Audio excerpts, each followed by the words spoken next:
Labdien, godātie kolēģi! Jā, kā jau mani pieteica, mana pamatspecialitāte ir invazīvā kardioloģija, un manas lekcijas tēma šodien ir, kā ārstēsim akūtu koronāru sindromu, sākotnējā stratēģija pacientiem ar ST elevāciju akūtu koronāru sindromu. Šī tēma ir nesaraujami saistīta ar patofizioloģiju, tāpat viņa ir nesaraujami saistīta ar ārstēšanu, tāpēc man iepriekš jāatvainojās, ka dažus slaidus no manas prezentācijas jūs jau esat redzējuši iepriekšējās prezentācijās. Tāpat tālāk mums būs lekcijas gan par antitrombotisko terapiju, gan par invazīvo kardioloģiju, tāpēc iespējams, ka daži mani slaidi arī pārklāsies ar slaidiem nākošajās prezentācijās. Centīšos šīm tēmām pieskarties pēc iespējas maz, jo detalizētas lekcijas par to vēl sekos. Akūtu koronāru sindromu parasti izraisa nestabils koronāro artēriju aterosklerotisks plātnes plīsums vai erozija ar saistītu daļēju vai pilnīgu koronārās artērijas trombozi un vai mikroemboliju. Kā rezultātā samazinās asins plūsmu uz miokardu un rodas miokarda išēmija. Ja pie stabilas stenokardijas plātne ir bieza un stabila, tad, kā jau profesors Tušinskis parādīja savā prezentācijā, šai plātnei kļūstot nestabilai un rupturējoties, veidojās tromps, kas var pilnīgi vai daļēji slēgt lumenu. Un atkarībā no tā, vai šī lumena slēgšanās ir pilnīgi vai daļēji, parasti arī rodās izmaiņas elektrokardiogrammā pie akūtu koronāru sindromu bez ST elevācijas, tās parasti ir ST segmenta depresijas vai negatīvi T-zobi, vai šo izmaiņu var arī vispār nebūt. Ja šis tromps pilnībā obturē lumenu, tad parasti tas kardiogrammā izpaužās kā ST elevācijas.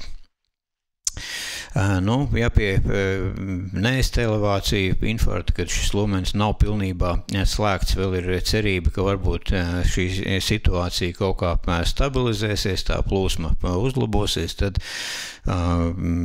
pie pilnīgas slēguma šādu cerību praktiski nav, un šī situācija ir krietni bīstamāka un prasa daudz aktīvāku un straujāku rīcību. Pasaulē jau daudzus gadus tiek izstrādātas vadlīnijas, kā šādās situācijās rīkoties. Ir gan Eiropas, gan Amerikas vadlīnijas. Pēdējās Eiropas kardiologu biedrības vadlīnijas ir publicētas 2023. gadā. Amerikas vadlīnijas ir pavisam svaigas, tās ir parādījušās šā gada sākumā un publicētas aprīlī. Protams, 2 gadi ir pagājuši, tas ir ilgs laika periods, ir dažas novitātes Amerikas vadlīnijās, kaut gan tā globāli skatoties. Tādu ļoti kardinālu izmaiņu starp šīm abās šajās vadlīnijās attiecībā par akūtu koronāru sindromu ārstēšanu par ST elevācijām nav. Kā tad mēs ārstēsim ST elevāciju akūtu koronāru sindromu? Korekts diagnozes formulēšana, ārstēšana sākas pēc pirmā medicīniskā kontakta. Un vadlīnijās arī ir skaidrots, kas tad ir šis pirmais kontakts. Tas ir brīdis, kad pacients sākotnēji novērtē ārsts, felšers, medmās vai cits apmācīts medicīniskās palīdzības darbinieks, kurš var pierakstīt un interpretēt elektrokardiogrammu. Tas var notikt gan pirms slimnīcas etapā, gan arī pacientam ierodoties stacionārā. Un visiem pacientiem ar aizdomām par akūtu koronāru sindromu ieteicams pēc iespējas ātrāk veikt elektrokardiogrammas, gan pierakstīt kardiogrammu, gan veikt monitorēšanu, lai saulaicīgi atklātu dzīvībai bīstamas aritmijas un nepieciešamības gadījumā nodrošinātu tūlītēju defibrilāciju. Galvenais ārstēšanas mērķis jau daudzus gadus pie akūtu koronāru sindroma ar ST elevācijām nav mainījies, tā ir reperfūzija. Pēc iespējas ātrāk ir šis asinsvads jāatver un jānodrošina normāla asins plūsma. Kas tad ir teikts pēdējās rekomendācijās, kad reperfūzijas terapija tiek rekomendēta pilnīgi visiem pacientiem ar STEMI diagnozi. ST segmenta elevācija vai tās ekvivalentiem, ja išēmijas simptomi ir līdz 12 stundām. Un ja mēs salīdzinām dažādas reperfūzijas metodas, tad pilnīgi viennozīmīgi priekšroka tiek dota perkutānai koronārai intervencijai. Ja pacientam saulēcīgi nav iespējams veikt šo perkutāno koronāro intervenciju, tad tiek rekomendēts veikt fibrinolīzi. Arī ar nosacījumu, ka nav pagājis vairāk kā 12 stundas kopš simptomu sākšanās. Taču arī šiem pacientiem, kuriem tiek veikta fibrinolīze, tiek rekomendēts veikt pēc iespējas ātrāk koronarogrāfiju un angioplastiju, ja nepieciešams, kas ir pirmās A klases visaugstākā pierādījuma līmeņa indikācija. Protams, kad ļoti izšķirošs ir laiku zaudēt nedrīkst, jo ar katru minūti, ko miokards nesaņem asinis, miokards lēnām iet bojā, un tas jau sen ir pierādīts, kad kavēšanās ievērojami pasliktina pacienta stāvokli. Šis ir viens pētījums, kas ir izdarīts jau 20 gadus atpakaļ, kur tika salīdzināti dažādi reperfūzijas laiki un bija pierādīts, ka pacients, kurš ārstē ar primāru perkutānu koronāru intervenciju, katrs 30 kavēšanās minūtes ir saistīts ar relatīvā 1 gada mirstības riska palielināšanos par 7,5%. Runājot par šo laiku, kad ir jāveic reperfūzija, bieži šis laiks kopš simptomu sākšanās ir samērā grūti nosakāms. Ne katrs pacients var precīzi pateikt to laiku. Dažreiz ir pacienti, kuriem viļņveidīgi šīs sūdzības ir un nav.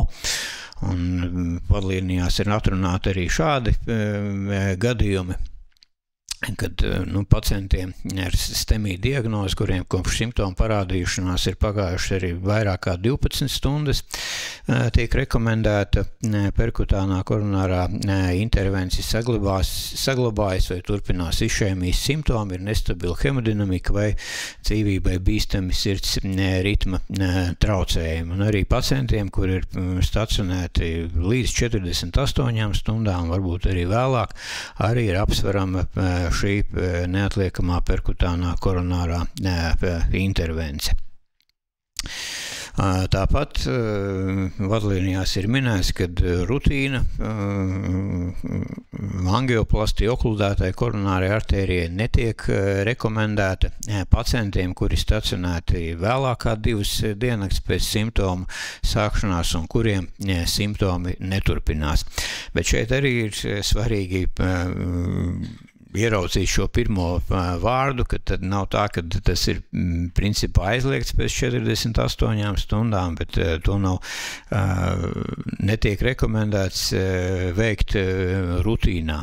Es jau teicu, ka dažreiz šo robežu ļoti grūti noteikt, cik ilgs laiks ir pagājis, un ir gadījumi, kad tomēr šo perkutāno koronāru intervenciju ir vērts veikt. Mums arī slimnīcā ļoti bieži nonāk pacienti, kuriem kopš simptomu sākšanās ir pagājuši 2-3 diennaktis. Pilnīgi noteikti viņiem visiem nav jāveic angioplastija, bet koronarogrāfiju mēs tomēr viņiem cenšamies veikt, lai būtu skaidrs, kāds ir koronāru artēriju stāvoklis un kāda ir tālākā ārstēšanas taktika.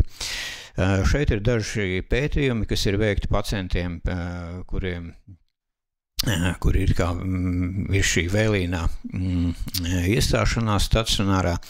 Viens no slavenākajiem pētījumiem ir OUT pētījums, kur okludētas koronārās artērijas bija mēģināts atvērt sākot no 3. līdz 28. dienai pēc miokarda infarkta, un šī grupa bija salīdzināta ar pacientiem, kuriem šī intervences netiek veikta un netika konstatēta nekāda starpība. Pa vidu ir FAST-MI pētījums, kurā tika iekļauti pacienti, kuriem bija kopš simptomu parādīšanās pagājuši no 24 līdz 48 stundām, kuriem arī pusē tika veiktas šīs intervences, pusē nē. Šis pētījums savukārt parādīja, ka pārliecinoši labāki mēnešu rezultāti bija tiem, kam šī perkutānā intervence tika veikta. Pa labi ir 8 pētījumu meta-analīze, kur arī ir analizēti 8 dažādi pētījumi. Arī šis angioplastijas laiks ir bijis līdz mēnesim pēc infarkta notikuma, un kopējais meta-analīzes rezultāts tomēr ir tāds, ka iegūmi nekādu nav. Ja šis laiks ir nokavēts, tad nav. Gala slēdziens būtu tāds, ka katrs gadījums ir jāizvērtē individuāli. Lielākoties šī intervence nav vajadzīga, ja ir pagājis virs 48 stundām un pacients ir stabils, bet atsevišķos gadījumos tomēr to ir vērts darīt. Kāda tad būtu stratēģija pacientiem ar akūtu koronāru sindromu ar ST elevācijām? Šī ir tabula no pēdējām Eiropas kardiologu biedrības vadlīnijām, kur ir aprakstīti dažādi ceļi, kā pacients nokļūst slimnīcā. Protams, ka visideālākais un labākais variants ir, ja pacients nokļūst stacionārā ar invazīvās kardioloģijas iespējām. Tad pacients ir jāvirza uz neatliekamu koronarogrāfiju un perkutāno koronāro intervenciju, kur ir vēlams sākt 90 minūšu laikā. Ja pacients nokļūst stacionārā bez invazīvās kardioloģijas iespējām, ir jāizvērtē šīs iespējas viņu pārvest. Ja to ir iespējams izdarīt 2 stundu laikā, tad pacients pilnīgi noteikti ir jāpārved uz slimnīcu, kur ir iespējams veikt neatliekamu koronarogrāfiju. Ja ne, tad pacientam ir jāveic trombolīze, un tā ir jāuzsāk 10 minūšu laikā, un pēc trombolīzes uzreiz pacients ir pārvedams uz stacionāru ar invazīvās kardioloģijas iespējām. Visā šajā ķēdītē ir vairāki posmi un arī ir izanalizēti faktori, kā mēs varam šo ceļu saīsināt. Laiks no simptomu sākšanās līdz tam brīdim, kad pacients sauc neatliekamo palīdzību vai pats griežās pēc slimnīcas, to mēs īsti ietekmēt nevaram. Tas ir sabiedrības veselības izglītošanas jautājums. Protams, ka arī šajā virzienā ir jāstrādā. Ir samērā daudz mums pacientu, kuri ilgi nesauc ātro palīdzību, dažādu iemeslu dēļ, un tad, kad pasauc, tad jau ir pa vēlu. Bet ir arī ļoti daudz faktoru, ko mēs varam ietekmēt šajā hospitālajā etapā. Vadlīnijas rekomendē informēt kateterizācijas laboratoriju tūlīt pēc diagnozes noteikšanas. Ja ir šāds pacients, ideāli būtu, ja laboratorija būtu gatava viņu uzreiz uzņemt. Tāpat tiek rekomendēts šiem pacientiem neuzkavēties slimnīcas uzņemšanas nodaļās, bet pat taisnot doties uz invazīvās kardioloģijas laboratoriju. Reāli praksē Latvijā es domāju, ka tas ir diezgan grūti realizējams. Konkrēti par savu slimnīcu runājot, dienas laikā mums ļoti bieži abas zāles ir aizņemtas, un šim pacientam tomēr ir kaut kur jāpagaida bieži šī procedūra, vismaz pāris minūtes, un parasti tas notiek uzņemšanas nodaļā. Tāpat arī nakts stundās Uz vietas brigādes mums nav, viņi ierodās pēc telefona izsaukuma, un arī šai brigādē ir jābūt uz vietas, un tikai tad šo pacientu var vest uz invazīvās kardioloģijas laboratoriju. Tāpat ir arī rekomendācijas šīm slimnīcām, kurām nav invazīvās kardioloģijas iespēju. Šis laiks door to door, vai latviski no durvīm līdz durvīm aizejot, tam nevajadzētu pārsniegt 30 minūtes. Ja šāds pacients ir nokļuvis reģionālā slimnīcā, tad ideāli būtu, ja 30 minūšu laikā varētu organizēt viņa pārvešanu uz slimnīcu ar invazīvās kardioloģijas iespējām. Nedaudz par farmakoterapiju. Agrāk daudzus gadus bija ļoti populāra tā saucamā monoterapija, kur ietvēra morfiju, skābekli, nitrātus un aspirīnu, tad tagad jau vairākus gadus tas nav aktuāli. Protams, kad opioīdi un morfijas ir visefektīvākais līdzeklis, kā mēs varam šīs sāpes noņemt, taču nav nekādu pierādījumu, ka morfija lietošana visiem pacientiem uzlabo kaut kādā veidā tālāko prognozi. Šie opioīdi arī viņiem ir virkni blakus efekti, viņi pastiprina sliktu dušu, vemšanu, var aizkavēt iekšķīgi ievadītu P2Y12 inhibitoru uzsūkšanos kuņģī. Ja nav šādas stingras vajadzības lietot narkotiskos analgētiķus, tad viņi jālieto obligāti nav. Līdzīgi ir arī ar skābekļa terapiju kādreiz arī, kad es sāku strādāt, skābeklis bija indicēts pilnīgi visiem un vienmēr. Šobrīd vadlīnijas saka, ka skābekļa terapija jānodrošina tikai pacientiem ar pazeminātu saturāciju, ja tā ir zem 90%. Pacientiem ar normālu saturāciju tas var palielināt miokardu bojājumu, palielināt vazokonstrukciju un oksidatīvo stresu. Aspirīns ir saglabājis savu vietu šajā monoschēmā. Aspirīns joprojām tiek rekomendēts pilnīgi visiem akūtu koronāru sindromu pacientiem, kuriem nav kontraindikācija tā lietošanai, sākotnējā bolus devā un tālāk ilgtermiņā uzturošā devā 75 līdz 100 mg. Kaut gan šeit arī situācija mainās.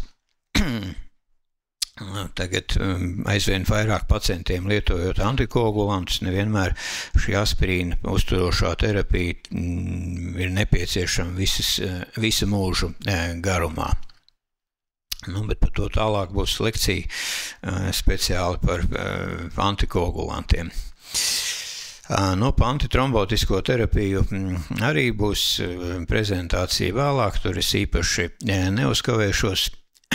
Kas rekomendācijās ir teikts, ka duāla antitrombotiskā terapija ir nepieciešama visiem akūtu koronāru sindromu pacientiem. Tā ir 1A klases indikācija, un ja mēs salīdzinām visus šos antitrombotiskos līdzekļus, populārākos prasuglēru, tikagreloru un klopidogrēlu, priekšroka ir dodama prasugrelam un tikagreloram. Prasugles Latvijā nav īpaši izplatīts. Viņa lietošana arī saistīta ar dažiem sarežģījumiem. Tā ir atkarīga gan no pacienta vecuma, gan no ķermeņa masas. Viņu nevar dot pacientiem pēc galvas smadzeņu insulta. Latvijā tiek izmantots tikagrelors. Pēc vadlīnijām tikai tad, ja nav pieejams tikagrelors, tad ir pieļaujama klopidogrēla lietošana. Jā, protams, ka jāizvērtē asiņošanas risks. Šeit arī kā 1A klases indikācija ir minēta protonu sūkņu inhibitoru kombinācija ar duālo antitrombotisko terapiju pacientiem ar paaugstinātu gastrointestinālās asiņošanas risku. Šī riska izvērtēšanas tabula, kas tiek pielietota, pie tās ar nepakavēšos, jo tā visticamāk būs nākošajā ziņojumā. Atšķirībā, runājot par tikagreloru došanas laiku. Arī šeit situācija mainās. Agrāk tika uzskatīts, ka šis antitrombotiskais aģents klopidogrela laikā tas bija rekomendēts, viņš ir jādod pēc iespējas ātrāk, tad tikogreloram šādas stingras prasības nav. Šis ir viens pētījums, kur salīdzināts 2 pacientu grupas. Pacienti, kuriem tikogrelors tika nozīmēts resta elevācija infarktu uzreiz pēc pirmā medicīnas kontakta, un otra grupa bija tiem, kam tas tika dots pēc koronogrāfijas veikšanas. Šīs intervāls vidēji bija 31 minūte, un šis pētījums parādīja, ka principā nav papildus iegūmi, ja mēs dodam šīs 30 minūtes ātrāk tikogreloru pirms resta elevāciju infarkta, ne 30 dienu akūtie notikumi, ne gada rezultāti neatšķīrās. Klopidogrelam šis iedarbības laiks ir krietni garāks nekā tikogreloram. Tikogrelors darbojās tieši, viņš ir efektīvāks un viņu pieļaujams dot arī pie resta elevācija infarkta, tad, kad ir veikta koronogrāfija, kad ir skaidra koronārā anatomija. Dažos gadījumos tas varbūt var pasargāt pacientu no tikogrelora, jo pirms koronogrāfijas ir grūti paredzēt, vai tur būs 3 artēriju slimība, kāda būs tālākā taktika. Ja gadījumā pacients tiek virzīts uz sirds ķirurģiju gadījumā, tad šis tikogrelors var krietni patraucēt sirds ķirurga darbu. Par parentāro antikoagulāciju tā arī tiek rekomendēta visiem akūtu koronāru sindromu pacientiem pēc diagnozes noteikšanas. Man arī bija neliels pārsteigums dzirdēt, kad samērā maz tas Latvijā tiek lietots pēc šīs vēsturu analīzes, bet tā ir pirmā A klases indikācija. Un arī pirms perkutānās koronārās intervences arī bolus nefrakcionētā heparīna ievadīšana ir pirmās A klases indikācija. Pieminēt vadlīnijās ir beta blokatori, viņus gan mēs izmantojam samērā maz, konkrēti Austrumu slimnīcā praktiski nekad mēs nedodam, kaut gan arī vadlīnijās viņi ir pieminēti, lai novērstu kaut kādus iespējams bīstamus ritmu traucējumus, un viņi arī kā 2A klases indikācija tiek rekomendēta pacientiem, kuriem nav kontraindikāciju. Tas man īsumā būtu viss. Paldies par uzmanību.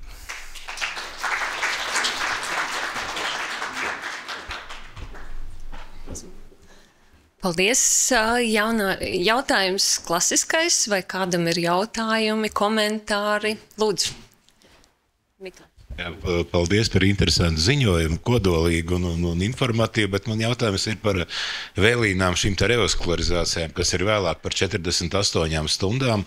Es sapratu, ka pētījums rāda, ka nav iegumi. Jautājums, vai nav zaudējumi veicot revaskularizāciju pēc 48 stundām. Es domāju, šis ķirurģiski ārstējamās komplikācijas, brīvās sienas ruptūru, starpsienu plīsumu, papilārā muskuļu atrāvumi, vai kaut kas par to arī ir ziņots.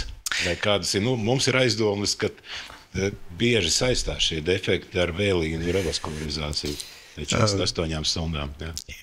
Jā, paldies par jautājumu. Iespējams, oklūzijas ir hronisks, ir viena no manām mīļākajām tēmām, un es to esmu padziļināti pētījis. Ir šis autu pētījums, viņš gan ir diezgan sen noticis, 15-20 gadus atpakaļ, kur bija veikta šīs oklūzija atvēršanas no 3.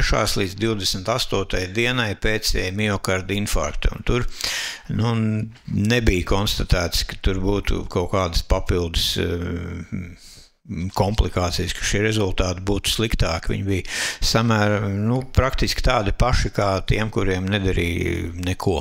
Bet, nebija aprakstīts, ka tas būtu sliktāk, jā. Vairāk tādu lielu pētījumu nav bijis. pēc tam. Es man bija, atklāt sakot, arī 2 jautājumi. Es domāju, ka tā, ka profesors Strazdiņš cēla sirdsrakstu roku, tad es domāju, ka būs tas otrs jautājums, bet bija tas, ko es arī gribēju vaicāt.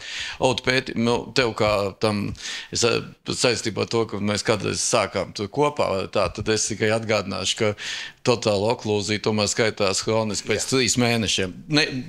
Šausmīgi uzmanīga definīcijā. 2 diennakts tas nav hroniska oklūzija. Tas amerikāņiem ir hronisks oklūzijas, tu to zini, un tās nav oklūzijas. Bet mans jautājums ir tāds, tāpēc es tieši to precīzi, kā tev kā ļoti pieredzējušam invazīvam kardiologam un arī klīnikas vadītājiem un tā tālāk, jo man arī šis nav skaidrs. Autu pētījumu es neatsauktos nekad. Tas kriticisms, kas ir autam bijis, mēs paši piedalījāmies. Es nezinu, vai tu jau biji aizgājis uz to smalko otras slimnīcu, vai ne. Bet autu pētījumā mēs piedalījāmies, autu pētījums bija pilnīgs piedošana, bet tas nav ņemams vērā. Tas ir 7., 4. gads, tas otrs, kas bija, tas ir 7. gads. Īstenībā tie jaunie pētījumi pašreiz, kas ir, tie drīzāk rāda, ka varbūt vajag to labot. Man bija profesoram Strazdiņš, laikam vēl nav pētas, bet arī būs.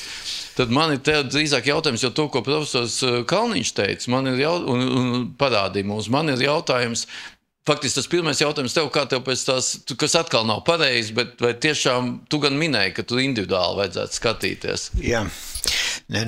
Šiem pacientiem, kas pie mums nokļūst, mēs koronarogrāfijas parasti taisam, izdarām, lai mēs zinātu, vai tur ir 3 artēriju slimība, vai tur ir 1 oklūzija, lai būtu zinām tā tālākā virzība, ko tad pacientam darīt, lai viņš mājās aiziet ar skaidrām rekomendācijām. Protams, ka 3 dienas vecu oklūzija, kur ir pilna ar trombiem, tur nav jēga viņai ķerties klāt, to nevajag darīt. Bet nevienmēr tas tā ir. Dažreiz arī šie 4-5 dienas vecie infarkti, dažreiz tur ir viena kritiska stenoze, ko var tomēr salabot, un viss ir tālāk skaidrs par tālāko taktiku. Absolūti precīzi, es pilnībā 1000% piekrīt, tas man liekas ideāli atbild, ka vismaz būs tas, kas mums būtu vajadzīgs, mums vajadzētu vismaz uztaisīt koronā angiogrāfiju un tad pieņemt lēmumu, kas ap citu bija autārī. Kas auta arī bija. Vienkārši mēs nevarējām jauniem cilvēkiem atstāt milzīgas LA2. Labi, es par to nav vērts. Bet absolūti piekrīt. Bet mans tas jautājums ir, kurš mums būs jāizspriež kopā par to, vai mums ir jādod. Ļoti smuki bija par to heparīnu, tas 1C bija, nevis 1A, bet ok. Bet mans tas jautājums ir drīzāk par to tikaglo, par prasugrēlu. Sapcīt, prasugrēlam nav pāri tikagreloram. Kaut gan tas Anants Kastratī, mūsu labs draugs Minhens, tas, kas tos aizsīs, tas ir, saka, ka tam prasugrēls ir daudz efektīvāks kā tikagrelos, bet viņas nav vadlīnijās vēl. Tā kā mums atklāt runājot par to prasugrēlu, tik ļoti nevajadzētu uztraukties, kā mēs kaut reiz tev piekrītu. Bet mans tas jautājums ir tāds, vai, jo mēs mēs diskutēsim tālāk arī neatliekamo medicīnas dienestu par to tikagrelora došanu, jo cik tad no mums, un arī man ir sirdsķirurgiem, tur Mārtiņš un Ulris Strazdiņš, profesors, mans jautājums ir, cik tad sirdsķirurgiem ir bīstami, jo faktiski, cik tad mums aiziet no bezesta elevācija, tie infarkti, cik tad mums aiziet uz to sirdsķirurģiju uzreiz, es domāju. Uzreiz neaiziet, bet sirdsķirurgiem ļoti nepatīk. Bet viņi ir te, mēs pajautāsim tagad. Jā, nē, vajag mikrofonu, jo tu tev ierakstīs.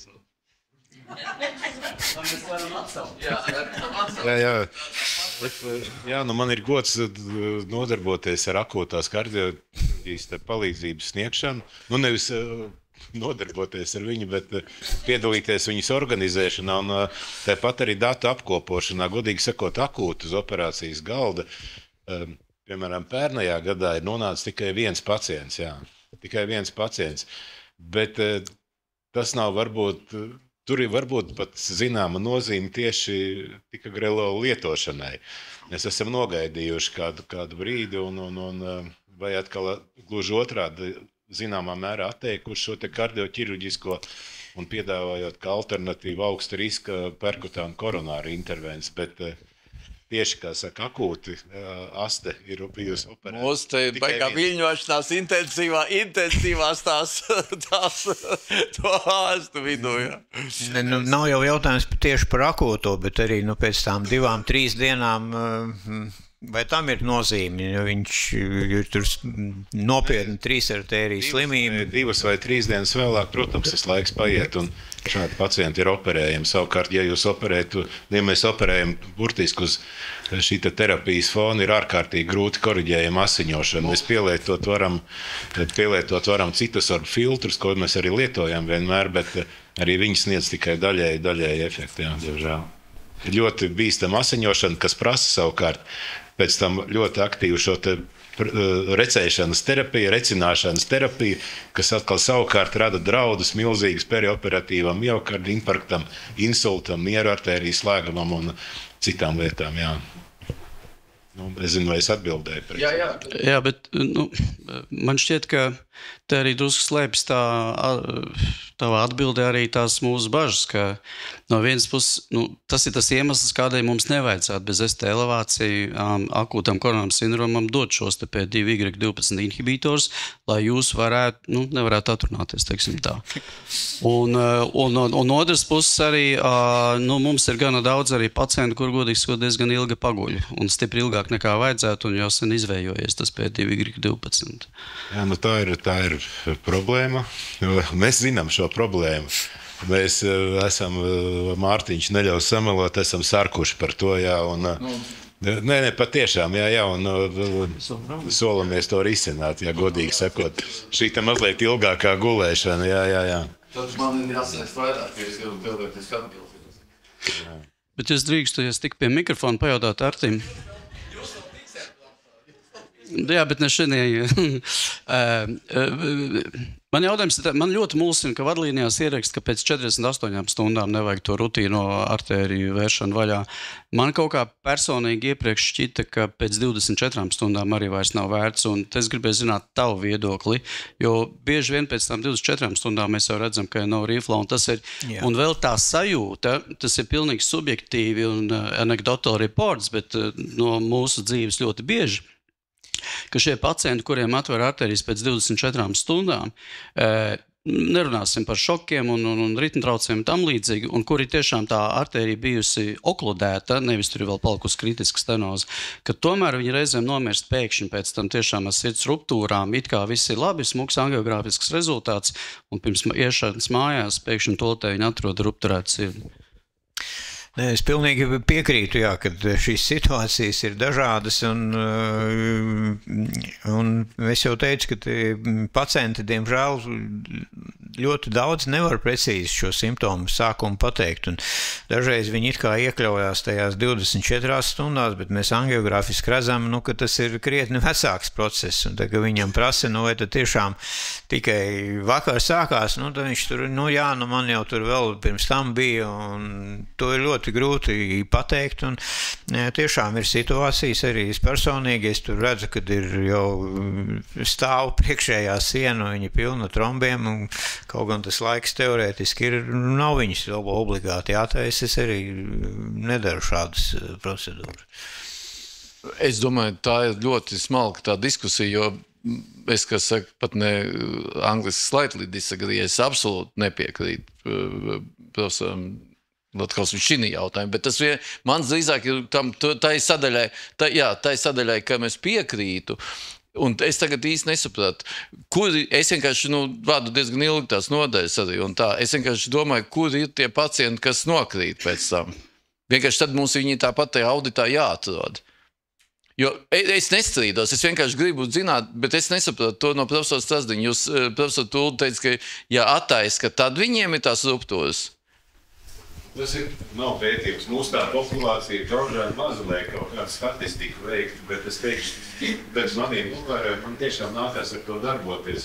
2/3 noteikti, kur ir ziņas par papilāru atrāvumu, varbūt tiem mazāk, bet starpsienas plīsumiem un šim te kambaru sienas, brīvās sienas ruptūrām 2/3 ir informācija iepriekšējā dienā ir veikta poba, vecs infarkts, dzīvojas mājās vai atvērta oklūza. Kā iepriekšējā dzīvojas mājā? Tur vienkārši jau tā ir, šis ir stāsts, tas ir tas, kāpēc mums šodien ir tie auditi, jo mums tā nevar būt iepriekšējā atvērta un dzīvojas mājās. Tā nenotiek. Nē, atvainojos, ne jau tā iepriekš, respektīvi ar novēlotu infarktu, kad ir veikts novēlota revaskularizācija. Tā tad ir veikta tuvāko 24 stundu laikā, pirms parādās informācija par kambara starpsienas plīsumu vai papilāru atrāvumu vai pat pseidoanērismas veidošanos. Ir tāds novērojums, ja, bet iespējams, ka tas ir jāpapēt kaut vai Latvijas. Nē, man liekas, ka šis ir ļoti interesants, tāpēc, ka tas tiešām ir svarīgs jautājums. Tāpēc es domāju, mums tieši metodas, kad ir ekspertu grupas, tas mītiņš, jo šis ir ārkārtīgs, es jau arī nestrīdos, un tas jau vienmēr ir bijis tā, ka uz tiem dzīviem trombiem it kā nevarētu. No otras puses, labākais trombolītiķis ir plūsma, kā profesors Kumsārs vienmēr stāst.